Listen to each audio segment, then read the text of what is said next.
Welcome to Our Thunder Bay.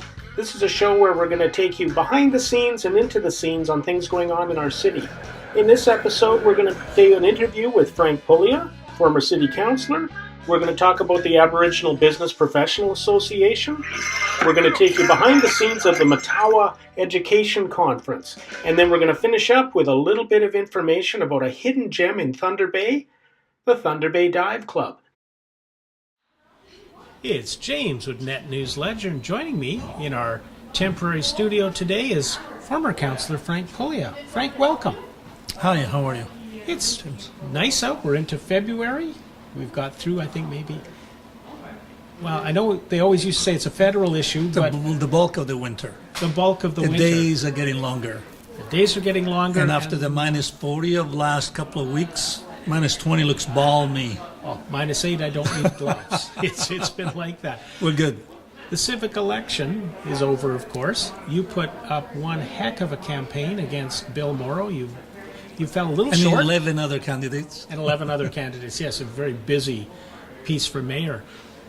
What are you doing now? I'm enjoying life, spending time with family, friends, and, catching up on a few things with my business. I'm a business consultant. I've done a lot of work over the years in the region, in our community. So I'm focusing on that, but also involved in the community very much. I'm sitting on a couple of boards that I stayed on over the years.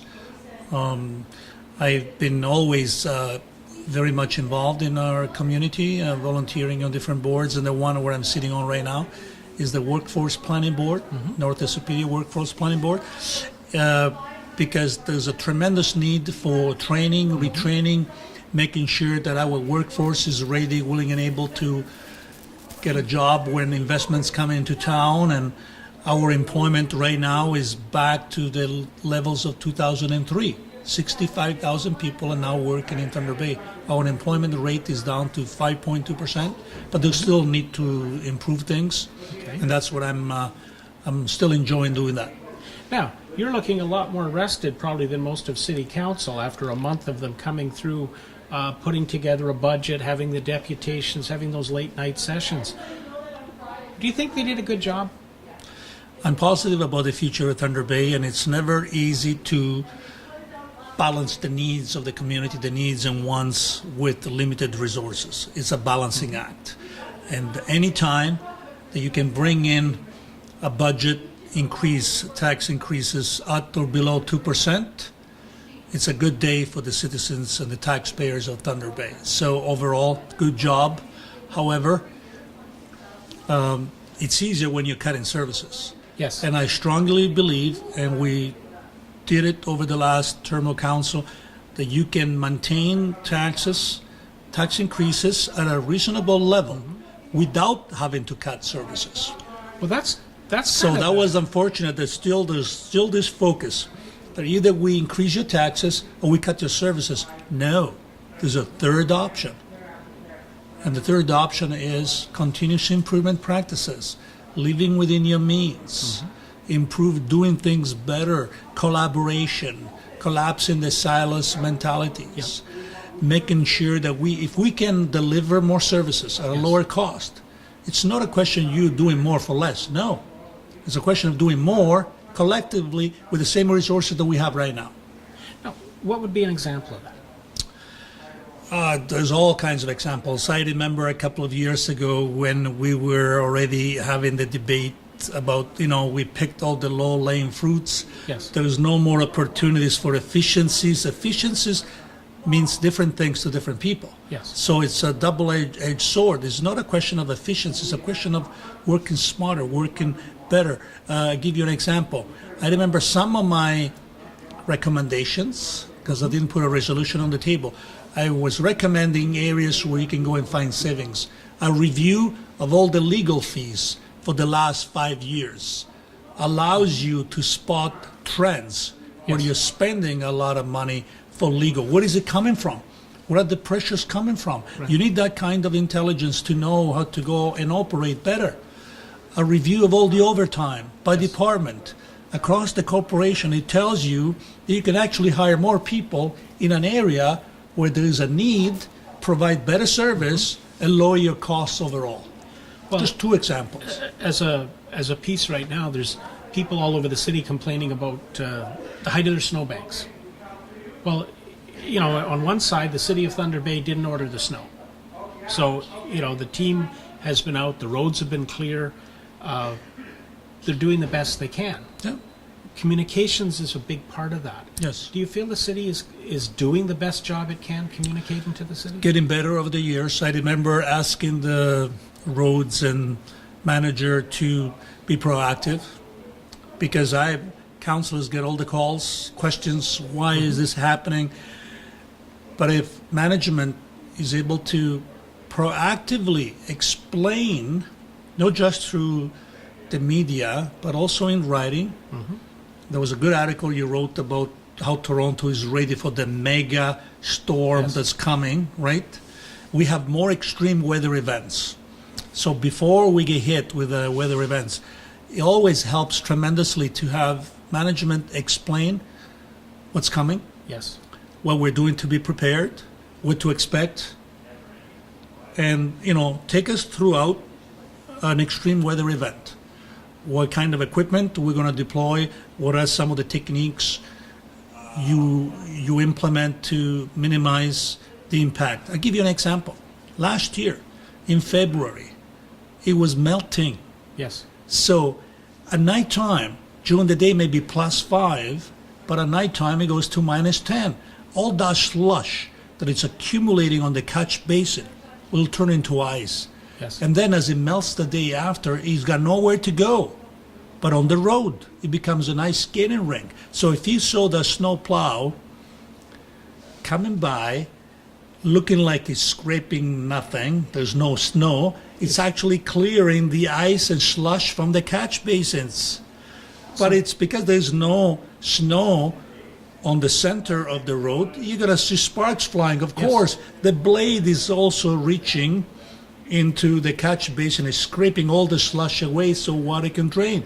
So a lot of this communication that can happen proactively will reassure our citizens. And otherwise, councillors end up getting the phone calls. Yep. The same example I just given you. I saw the snowplow scraping the blade on the asphalt and creating all kinds of sparks with no snow. What are you guys doing? You're wasting my tax dollars. But there is a reason for everything. He was doing the slush on the catch basin. I think the city of Toronto does an amazing job on a lot of those areas. They come out and they literally are telling you, here's what we're doing to get ready, here's what's going to happen during the storm, and then here's what's happening once the storm is over. And the more information people have, the less, you're probably always going to have somebody who will complain. Yeah, but you can minimize a lot of that. And it's part of our delivery of services to the citizens. Communication is key. For example, my road and many other roads, because of the massive amount of snow we had last week, only one side was done. Yes. Right? The other side, you got vehicles parked, and unfortunately, not all vehicles get off the road at the same time the snow plow comes by, so you have a nice, clean street. He's got to come back, right? Well, it's been 3 days, and I'm still waiting patiently. So this one side of the street that hasn't been done, it's a mess. But it would be nice to know, right? There's a communication saying, citizens at Thunder Bay, we know that we're behind a bit because we're now doing this, this, and that. We'll get to it soon enough. Yep. Stuff like that. It's one, you're going to let people know that you're on top of things. There's a process in place because many times, they're prepared to come to your residential street. It keeps snowing again. Yes. So all the resorts have to be redeployed back and keeping the main streets and the major thoroughfares open. And so your residential street is going to get bumped another 2 days. Yep. And then when they're ready to come to your street, it snows again. Guess what? You're going to be bumped 3 more days. Well, But it needs to be explained why. They're not like they forgot about you. They got to keep the main streets open first, and then the bus routes open, and then residential streets. now the fun part is, before I moved back to Thunder Bay 10 years ago, I lived in Edmonton. And in Edmonton, they don't even plow residential streets. You literally, if you ever wonder why Westerners drive four-wheel drive pickup trucks, it's because if they live in the city and want to get around. And the same in Winnipeg, and it's Winnipeg and Brandon, outside Winnipeg. I remember having a friend of mine who moved over there, and I went to visit him and his family. The streets hadn't been done at all for about 2 months. Yeah. So you're right, a low floor car will be scraping the bottom. And I'm going, and you used to complain about Thunder Bay. So, we still do the sidewalks. There's a lot to be thankful for. Yeah. And as much as we like to complain when it's our right to do so, communication goes a long way. And I appreciate that you, James from NetNewsLedger, you have always been keen in providing our citizens with good information.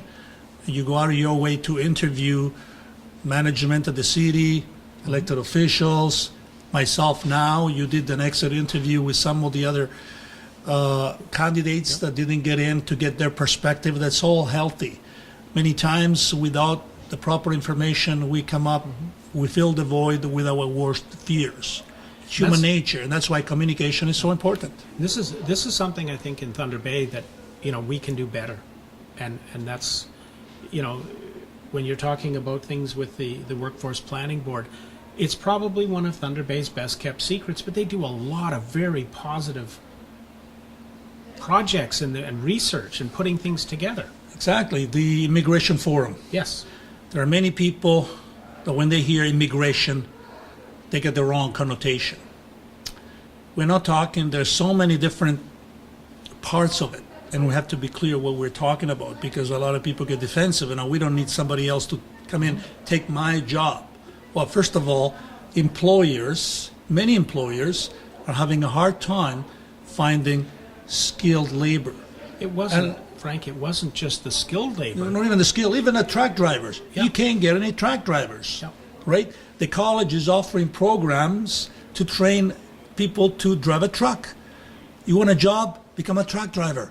Good pay, fairly safe, a lot safer than it used to be because of the equipment and all the technology that's available to us now. This is the part I found at the planning, the meetings on the Immigration Forum, was that trying to find a chambermaid in a hotel, counter staff, or cashiers.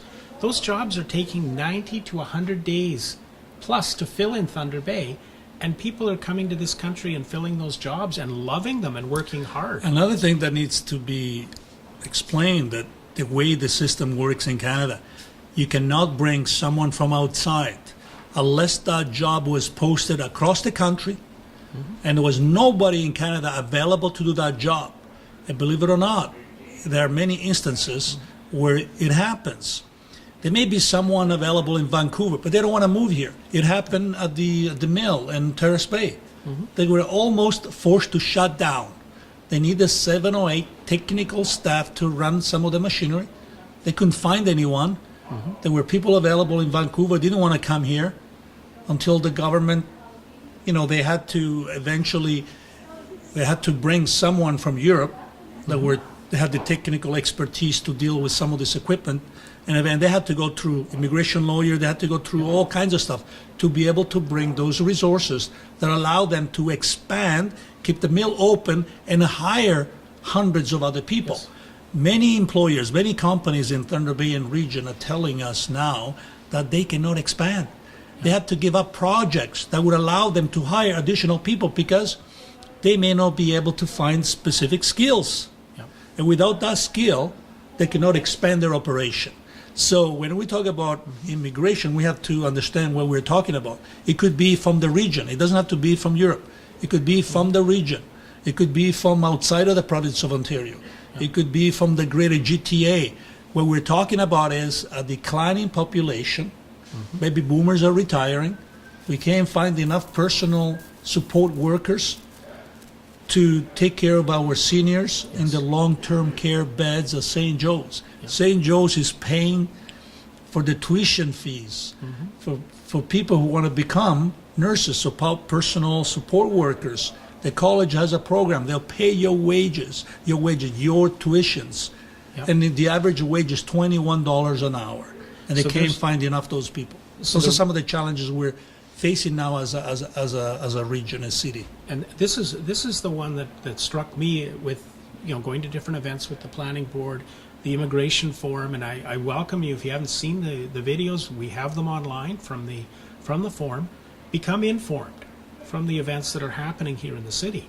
And Frank, when we're talking, there's always that you've got this huge enthusiasm for Thunder Bay, and it just doesn't go away. And I want to thank you for coming in. Oh, thank This you. was just super, and I would invite you Anytime, back James. anytime. Anytime, you. I'll be happy to. I love to talk about the opportunities. We got some challenges, of course, and we need to talk about those because we need to understand what we're dealing with so that we can collaborate at a different level to overcome whatever challenges we may have. Because I believe the future of Thunder Bay and region is bright, but we need to collaborate and we need to understand what we're dealing with. So Thunder Bay is known for that anyway. We have always overcome our difficulties, come ahead stronger than ever. And that, Thunder Bay, is the message for today. We're going to come through anything that faces us down. We're going to succeed. This is James with NetNewsLedger. Perfect. Well done. I'm glad we had to start over.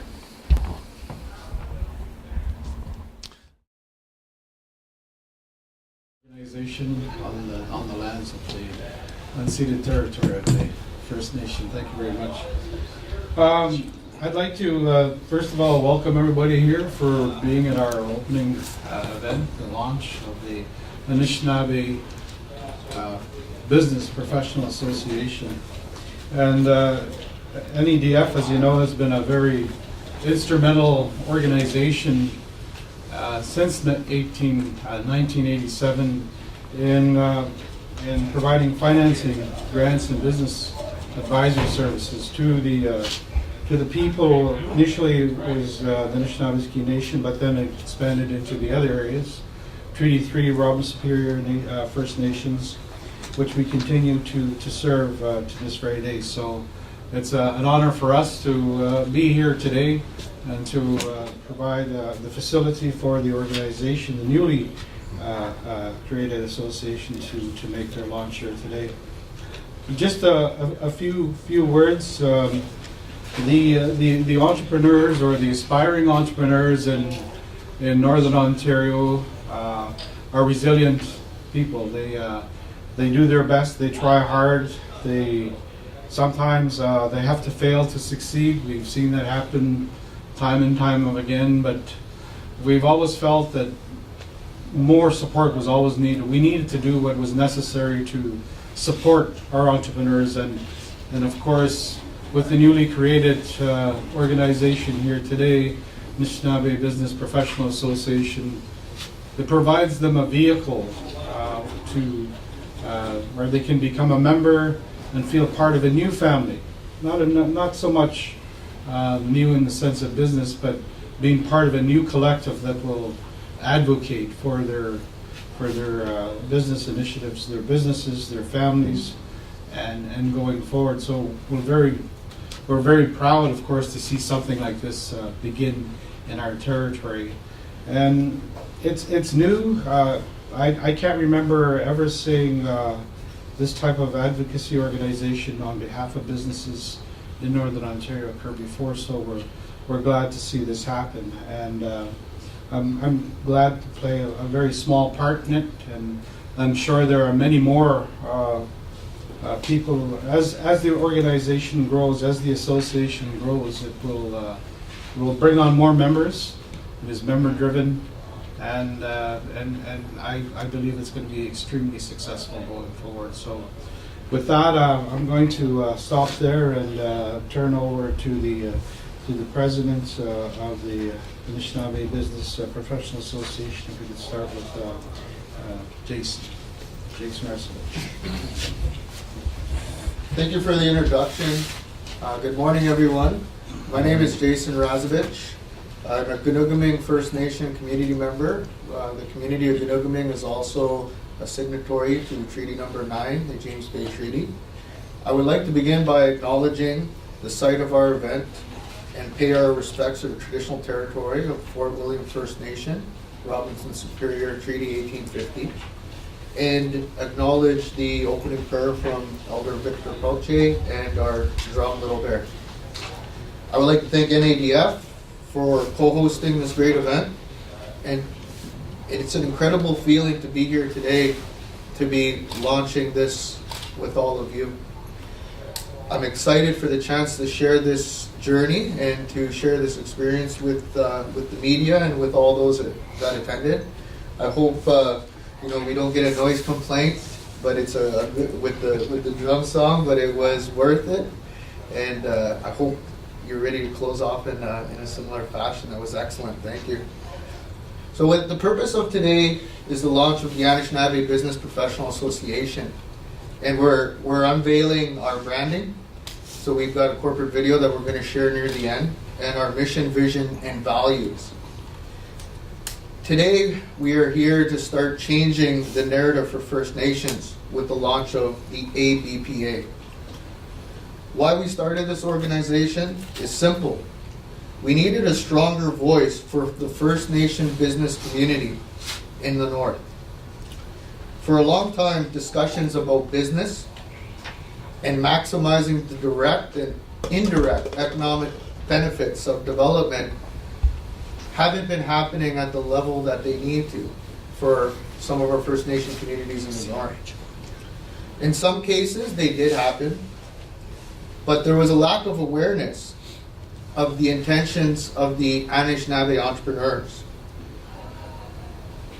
Access to equality, access to opportunity, access to wealth. This is about economic inclusion. This is about finding solutions for unemployment and the financial hardships that our First Nations face in their communities. Advocacy and inclusion will lead to opportunity and growth. I look forward to working with the leaders in various communities in the corporate sector and within government. I'm truly proud at how far we've come as a board to be here today to announce this launch. Each and every member of the board brings a wealth of expertise and knowledge to governing the structure for the membership. And I truly agree that we're going to be successful as we all have been involved in community-driven, membership-driven processes, and providing the structures for the Anishinaabe business members to succeed is going to see enormous benefits come back to First Nation communities in the North. Thank you, and Niigaan. Thank you, Jason. Now if we can go to our next co-founder remarks. Jason, thanks. You watch Brian. You watch Elder Pullia for coming this morning and giving an opening prayer. You watch the Little Bear for the drum. It was fantastic. I too want to recognize that we are on the traditional land of the Fort William First Nation in Robinson Superior. I'm a very proud member of the Red Rock First Nation and very proud co-founder of the Anishinaabe Business Professional Association. So we started this out as a vision, having some coffee shop conversation, and to see where we are today on the launch of the association makes me very proud. I truly believe we are on the cusp of an economic boom here in Northern Ontario, and of course, we as Indigenous people want to be a part of that and want to also value from the success that's going to come with the boom here. We talk about inclusion, and that is inclusive of everyone, Anishinaabe businesses, Indigenous businesses, and non-Indigenous businesses. I as an entrepreneur, have had the conversation where I was told we didn't know your businesses existed. I've had the conversation where people have come to me and said, well, how do we do business with the Indigenous businesses and communities? Well, we are going to be that conduit, so to speak. We want to be that support structure to help Indigenous businesses, non-Indigenous businesses grow, right? We are here to support Northern Ontario. We have a very strong team. I'm very proud of the group we put together.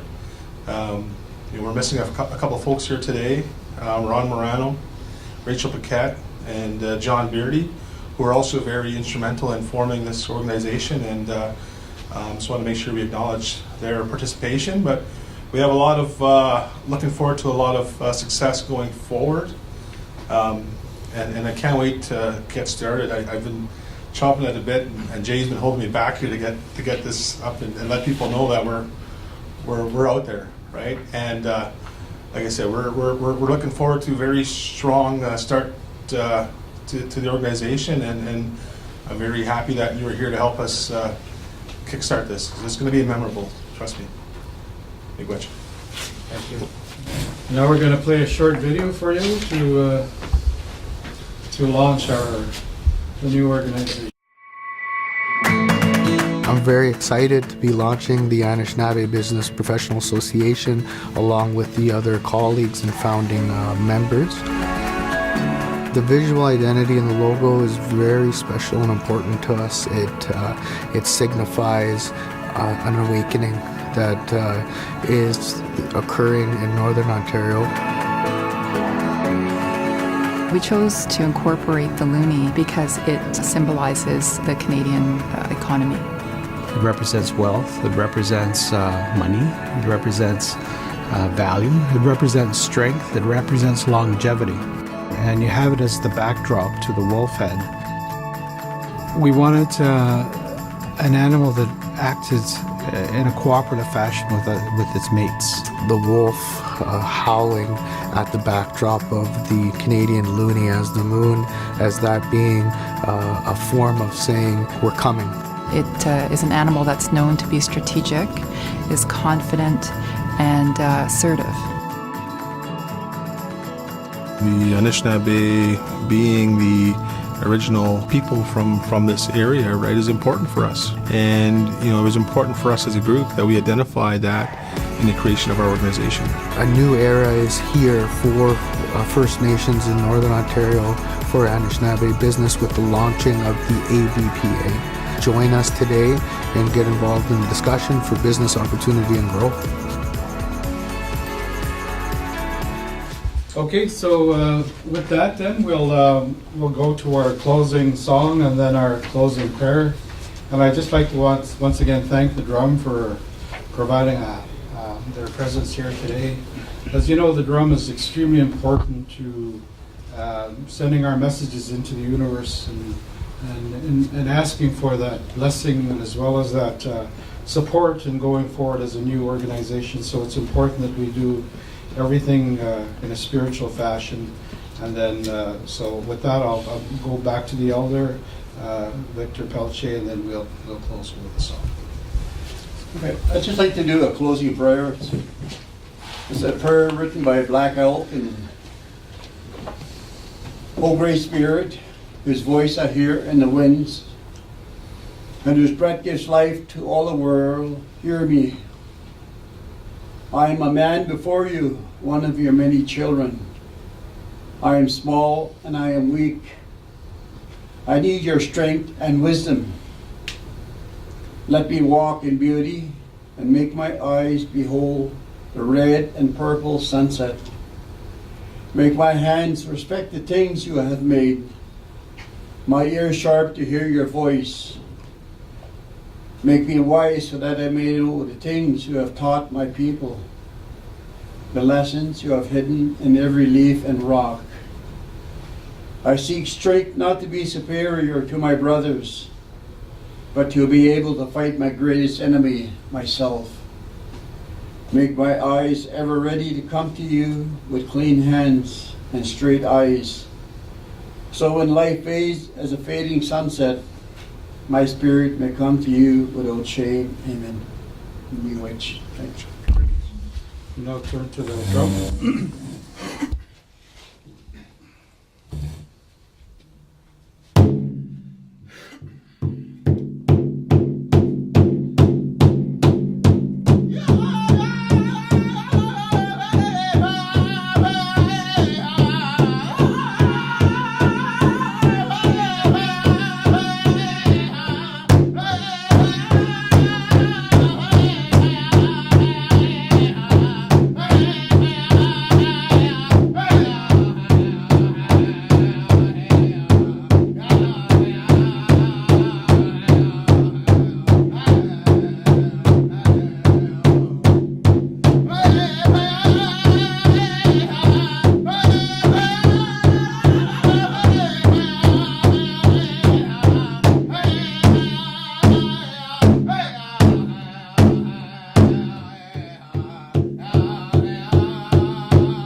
to an end the formal part of the launch, and if there's questions that you wish to ask the founders, please, you can do that now.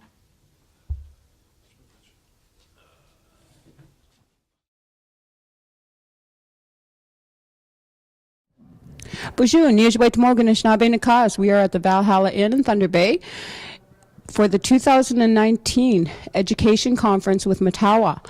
And the keynote speaker today was Niigaan Sinclair, with the many, many booths that are offering different kinds of education and workshops that will be going on for tomorrow as well. This is Amanda with NetNewsLedger in Thunder Bay. The Matawa communities are meeting for their education conference.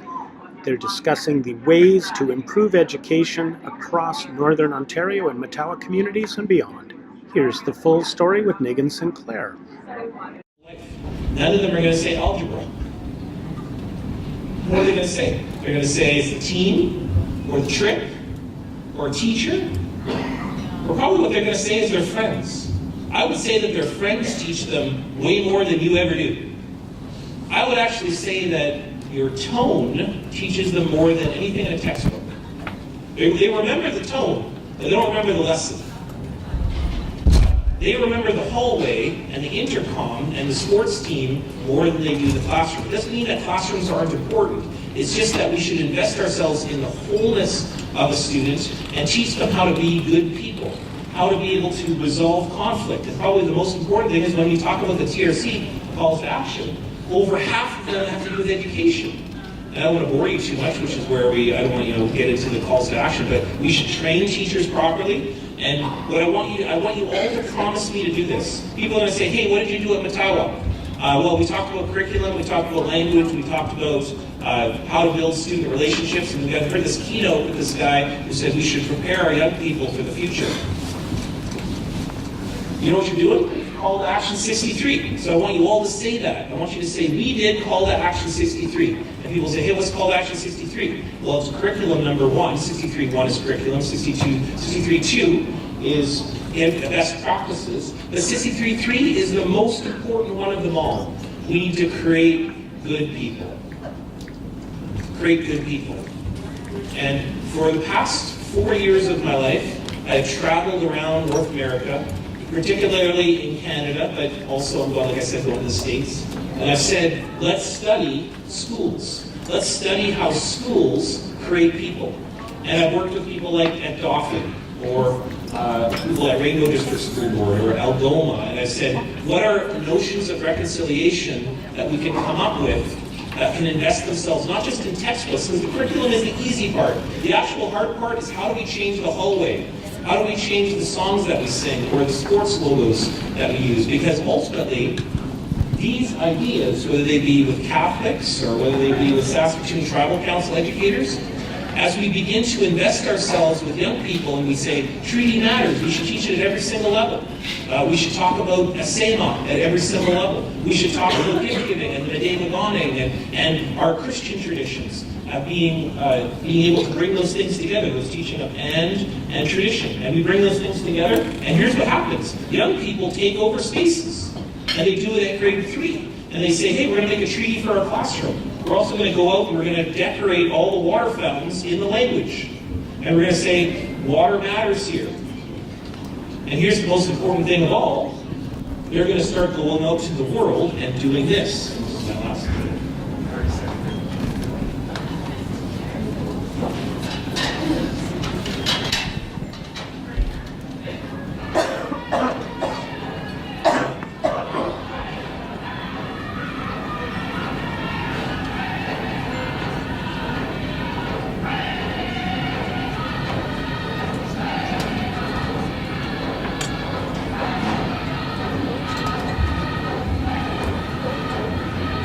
That's 4,000 people round dancing in Saskatoon Mall. That's 4,000. And you know who did that? The people that you invested your time into. Our young people.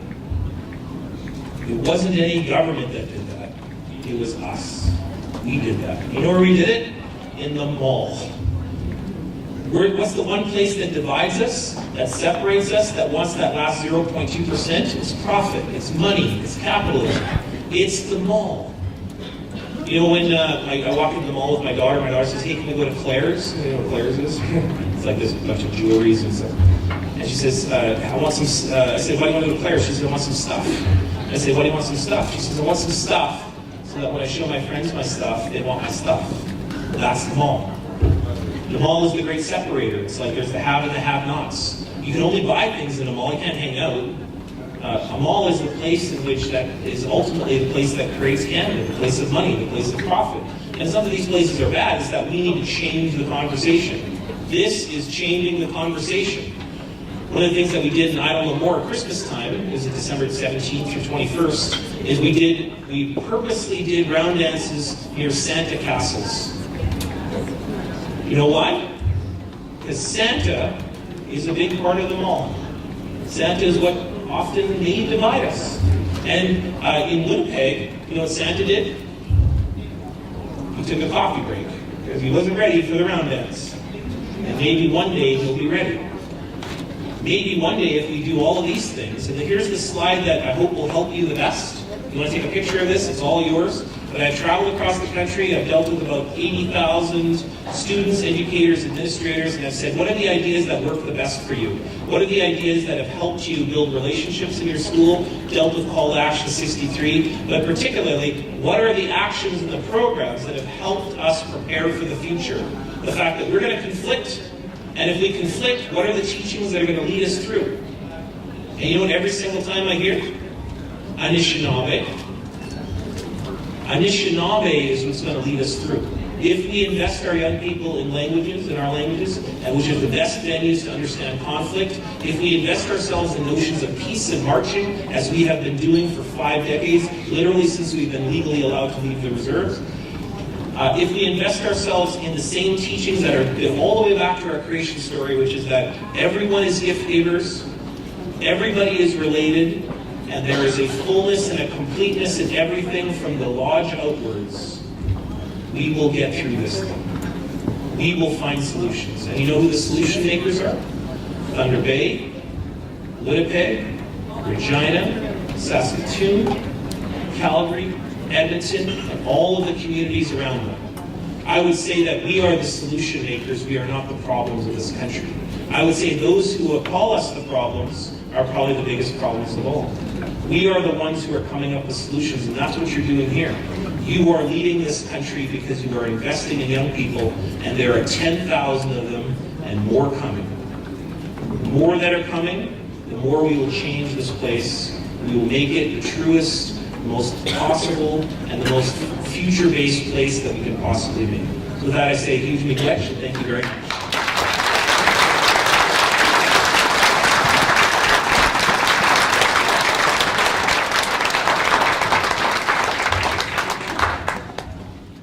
In our Thunder Bay, one of the secrets out there is diving. The Thunder Bay Dive Club, which operates out of the Canada Games Complex, brings youth together for a fun experience where they learn. They practice. We're on the 5-meter tower at the Canada Games Complex. We're with Thunder Bay Dive Club, and they're having some fun today. All right. Yeah, it's James Murray. We're back at the Canada Games Complex. We're with James from the Thunder Bay Dive Club. James, these kids are having a ball. What brings them out at this hour a Saturday morning when they could be watching cartoons or on Facebook? You know, the funny thing about Thunder Bay Diving and the kids that we have here is it really is a family. And they cherish every moment they get together. They go in the pool and work with each other. And yes, you know, diving is very much an individualized sport, but as a team we come together, and the bond they have as a family is second to none. It really is. Now, we're seeing kids from what age range here at the complex doing their dives today? The youngest is probably in around 6 years old. Our big test is a swim test, so you can start diving as soon as you're comfortable in the water. And our oldest, we run till 17, 18 years of age. And we have 2 athletes here today, Abby Malosh who is 17 years old, is in her second last year with the club. And then we have Christopher Voros, who is in his last year with our club. Now, where can diving take a diver from Thunder Bay? What can be the end results? Diving is a fantastic sport. We've had a lot of kids have some wonderful opportunities. In recent years, we had a diver by the name of Molly Carlson who got a scholarship to the University of Florida and is now diving down there under a scholarship. So the Thunder Bay Dive Club isn't one of Thunder Bay's best-kept secrets anymore. We're trying to get out there and make everybody know how wonderful diving is in Thunder Bay, and there's a lot of opportunities for kids to move forward from the diving club. Now, for the parents out there watching this, or for the kids who are saying, Mom, Dad, I want to do this, how do they get a hold of the Dive Club? It's pretty easy. You can give us a call down here at the Thunder Bay Complex just by dialing the regular phone number, or we have our website, tbdc.ca, where you can log on and send us an email, sign up for a registration class.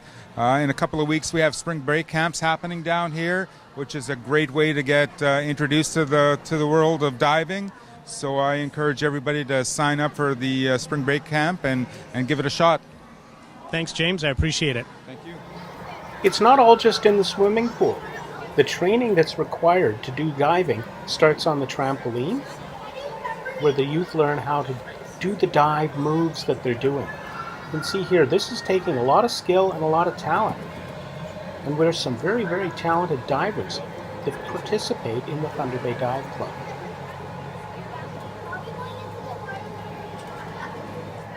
The youth also practice on a springboard into mats that allow them to practice the move over and over again, practicing and practicing. This all brings the youth together to support each other, to encourage each other, and they spend almost every night of the week practicing and getting ready for tournaments. This takes them anywhere they want to go in the world. The Dive Club has divers who've competed at almost every level of diving, nationally and internationally. Thunder Bay has a lot of talent that sometimes you just have to look around to find. Hi, my name is Madeline, and this is Abby. Yep. Hi, my name's Abby.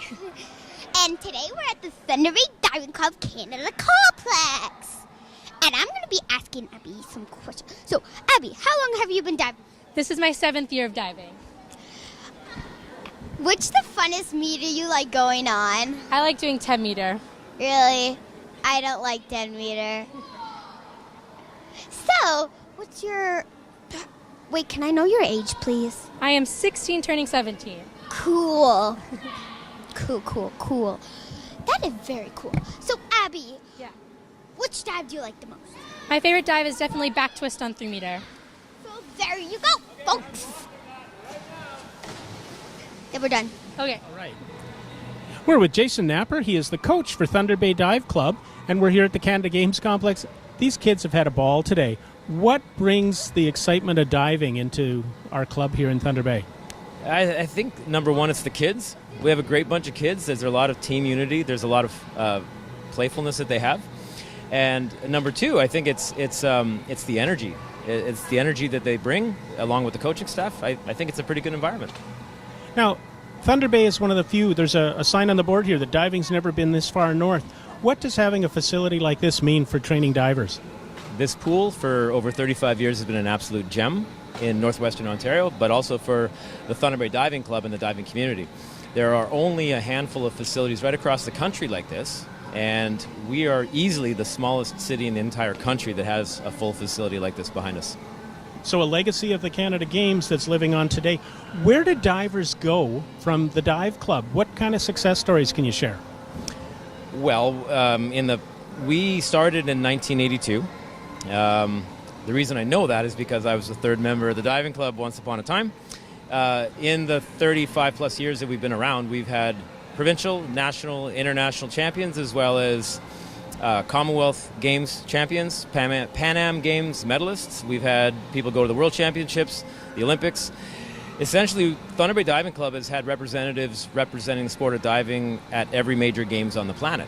So I think we've got something to be proud of for sure. You bet. And Jason, thank you for taking the time today. Thank you very much. Super.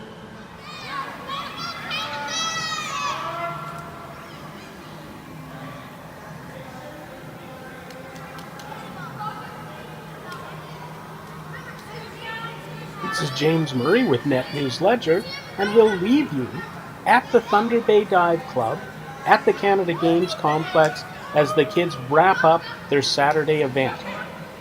This is just part of our Thunder Bay. Stay tuned, more is coming.